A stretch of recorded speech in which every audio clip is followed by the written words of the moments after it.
So today I want to tell you about retinal correspondence in terms of neuro-ophthalmology. Even though this is kind of a pediatric ophthalmology concept, you need to know a little bit about it in neuro-op because these patients sometimes end up in neuro-op clinic as adults. So as you know, the two eyes have a fovea that is going to be looking at the target, and those fovea have to correspond. So normally the two foveas correspond to the exact same point in space, and that is normal retinal correspondence. And normal retinal correspondence is normal. However, we have the abnormal version of it, which is anomalous retinal correspondence.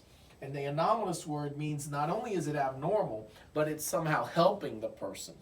And the reason you have this is because the corresponding point, the fovea, has either been moved because of strabismus or some other reason why the fovea is not in the right place. But if it happens in a kid before the maturation process in the cortex has occurred, you can create a corresponding point in your retina that isn't the original fovea. And so in a patient who has strabismus, normally they have diplopia. But in a patient who has anomalous retinal correspondence, they can have strabismus, their eyes crossed, but because the fovea is not corresponding to the fovea in the other eye, another spot is, then you can have strabismus with no diplopia. And what that means is, if this person were to come to the adult clinic and they have a clear strabismus, but they have no diplopia,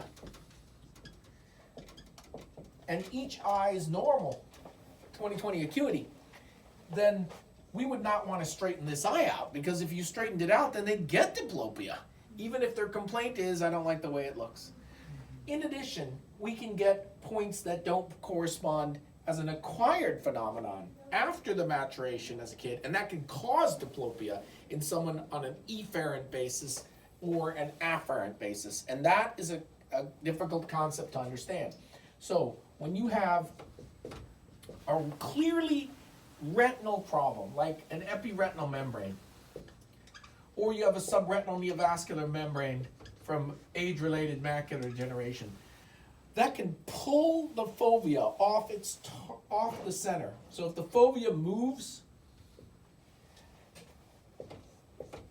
then you'll have disruption in the foveation of one eye compared to the other eye.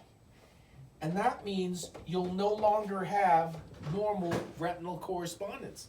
So this person here, where their fovea is pulled by the epiretinal membrane, or the subretinal membrane is pulling their fovea a little bit off, the two retina do not correspond anymore, and so you'll have diplopia. Binocular diplopia, not monocular diplopia. And it'll be from the retina. So the way this comes to me is the person has some sort of retina problem, epiretinal membrane, AMD, something like that, and they're complaining about binocular diplopia. So then the retina doctor says, well, it's binocular diplopia. It goes away if I cover either eye, and they're going to say, therefore, it's not the retina. And that's going to get referred to neuro-op. Or it might make a stop off at strabismus. At strabismus, they put the prism on. And if they put the prism on, it'll align the foveas, but then the periphery won't be aligned. So they still have diplopia. So they won't be able to fix this strabismus because you'll have central versus peripheral rivalry. And that peripheral versus central rivalry is created by the foveas no longer being on corresponding points. This is going to be very hard to fix. The peripheral fusion is way stronger too. And so you're not going to be able to get this person to fuse.